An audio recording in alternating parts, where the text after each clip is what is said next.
So you tried harder. You actually did it, the thing they said would fix it, the thing they said would make things better, the thing they swore was all they needed from you. You changed your behavior, adjusted your tone, watched your words, showed up differently. You did the work. And for a moment, just a moment, it felt like it might actually be enough. And then it wasn't. Suddenly it wasn't about that anymore. Now it was something else. Something new. Something you hadn't even seen coming because you were too busy trying to get the last thing right. And when you pointed that out, when you said, "Wait, I did what you asked," they looked at you like you were missing the point entirely. Like the goalposts had always been there. Like you were the one who couldn't keep up. Could you tell me something? When was the last time you actually won? When was the last time you did the thing, said the thing, changed the thing, and it was genuinely, fully, unconditionally enough? No follow-up criticism. No new condition. No, yes but. Just, enough. Think about it. Really think about it. Because what I'm looking at isn't someone who keeps failing. Failing implies the game is fair. What I'm looking at is someone who keeps trying, with everything they have, inside a game that was designed specifically so that trying is never quite enough. The rules change the moment you get close. Every time. Like clockwork. That's not a relationship. That's a trap with a moving door. And you've been running at it your whole time with them. Let's slow this down. Because moving the goalposts isn't frustration. It isn't someone who doesn't know what they want or struggles to communicate it clearly. That's the charitable version, and you've been running with it for way too long. What this actually is, stripped of every excuse you've been handing them, is a control mechanism. And a particularly elegant one at that. Here's how it runs. They identify something that bothers them. Or they invent something. Doesn't matter which, the function is the same. They present it as the problem. The thing that, if fixed, would make everything better. And you, because you love them, because you're reasonable, because you actually want this to work, you take it seriously. You adjust. You put in the effort. You come back having done the thing. And right there, right at that moment where you should be getting the acknowledgement you earned, the target moves. Quietly. Smoothly. Sometimes with a brand new complaint, sometimes with a sudden revisiting of something old, sometimes just with a distinct lack of the recognition you were promised. And before you've even processed what just happened, you're already trying to figure out what you need to fix next. See, the genius of this, and I use that word loosely, is that it never looks like what it is. It always looks like legitimate feedback. It always looks like reasonable expectations. Because each individual goalpost, taken on its own, sounds fair enough. Of course they want to feel heard. Of course they want consistency. Of course they want you to show up. None of those things sound unreasonable in isolation.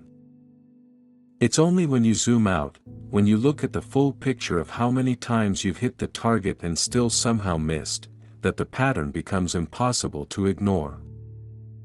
And that's exactly why you haven't let yourself zoom out. Because some part of you knows that if you do, you can't unknow what you'll see. The other thing this does, quietly, consistently, is keep you focused entirely inward. You're so busy auditing yourself, adjusting yourself, improving yourself for them, that you never stop to audit them. You never stop to ask whether what they're asking for is even reasonable. Whether it's even consistent. Whether any amount of effort from you was ever actually going to be enough. It wasn't. It was never going to be. That was the whole point. I hope you don't mind me asking something personal. And I need you to actually sit with this one rather than just let it wash over you. How tired are you? Not physically, although I'd bet that too. I mean the other kind of tired. The kind that sleep doesn't fix. The kind that comes from spending an extended period of time working extremely hard at something that was never going to work. That specific, bone-deep exhaustion of someone who has been running a race with a finish line that keeps moving. Because that's what I'm looking at right now. And I want you to see it too. Let's start with your confidence. Not the surface kind, the real kind.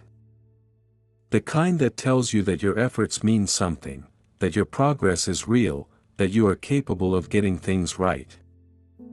That confidence has been systematically hollowed out. Every time you hit a target and it moved, a small part of you filed that away as a personal failure. Not as evidence that the game was rigged, as evidence that you weren't enough. And after enough rounds of that, you stopped trusting your own capability. You started approaching everything, not just the relationship, everything, with that low-level background hum of "Am I doing this right? Am I going to fall short again? Is this going to be another thing I get wrong?" That didn't come from you. That was built. Brick by brick. Moved goalpost by moved goalpost. Then there's your energy. Think about how much of it has gone into this. The mental energy of constantly recalibrating, constantly adjusting, constantly trying to figure out what the new expectation is before you fall short of it again. You've been running on that for so long that the things and people in your life that actually deserved your energy, your real energy, not the exhausted leftovers, got the worst version of you. Your friendships. Your work. Your own dreams and plans that got quietly shelved because you were too depleted to pursue them and too focused on this to notice they were disappearing. And your sense of self-worth. This is the one that sits heaviest. Because when you spend long enough being told, directly or indirectly, that you are never quite enough, you stop arguing with it. You start to absorb it. You start to measure your value by whether you manage to meet their standard that week. And since their standard was designed to never be fully met, your sense of worth has been in a permanent state of falling short. That is not who you are. That is what happens to a person when they've been inside a losing game long enough to forget there was ever any other kind. Here's what I really need you to hear. The fact that you kept trying, that you kept adjusting, kept showing up, kept genuinely attempting to get it right, that isn't weakness. That isn't stupidity. That is evidence of who you actually are. Someone who commits. Someone who cares. Someone who deserved a partner who met that with honesty instead of a moving target and a scorecard they controlled alone. You didn't fail. You were failed. Repeatedly. Deliberately. And by someone who needed you to believe it was your fault. All right. Here they come. Every explanation you've been holding on to that makes this feel less calculated than it is. Less deliberate. Less like something that was done to you on purpose. Let's go through them. Because none of them are going to survive this conversation. But they just have high standards. Do they? Do they have high standards, or do they have an endlessly adjustable standard that somehow always lands just above wherever you are? Because high standards are consistent. High standards don't change the moment you meet them. A person with genuine high standards acknowledges when you've hit the mark, even if they want more eventually. What you've been dealing with isn't high standards. It's a ceiling that rises every time you get close enough to touch it. But maybe I genuinely wasn't getting it right. Maybe. And even if that's true, even if there were real things to work on, a partner who loves you shows you where the target is and keeps it there. They don't move at the moment you're about to reach it and then look at you like you're the one who's lost. The issue here isn't whether you were perfect. The issue is that perfection wasn't actually the goal. Control was. But they never said it was a test. No. They never would. That's rather the point. Nobody who runs this particular game announces it. They don't sit down and say I'm going to keep shifting my expectations so you're permanently off balance and permanently trying. They just do it.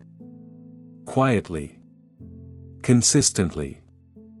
And with just enough plausible deniability that every individual instance looks like a reasonable complaint rather than part of a pattern.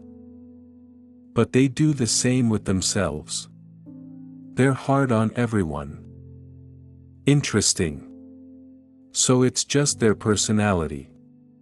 They hold everyone to impossible standards equally. How democratic of them.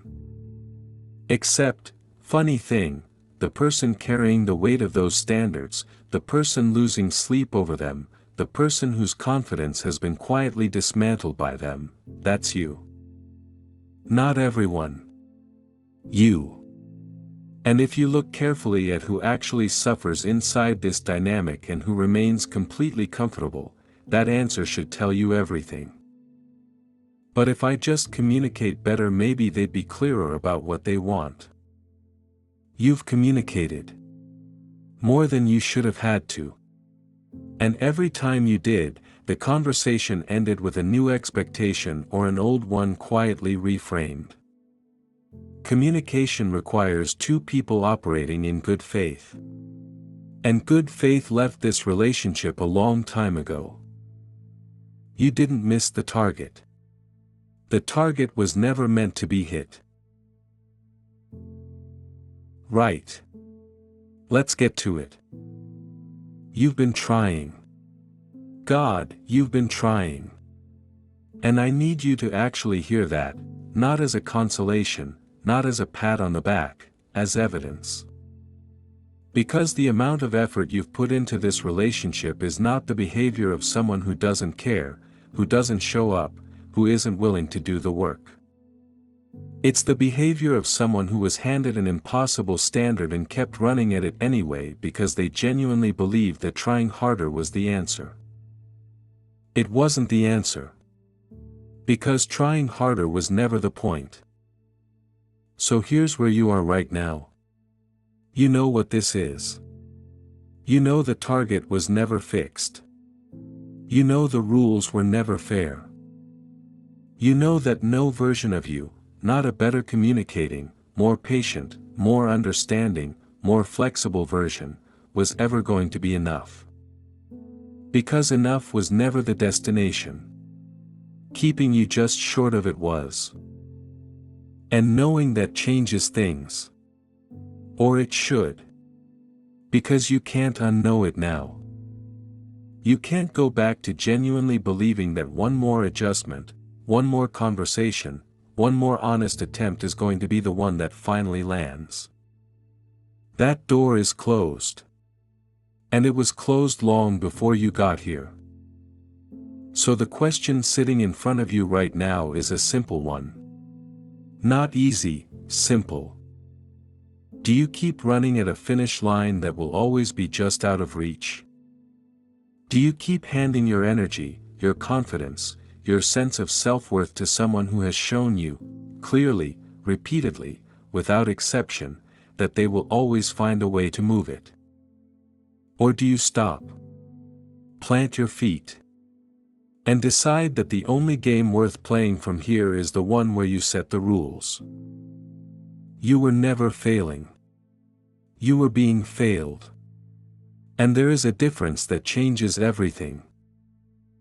The talk is over. The rest is yours.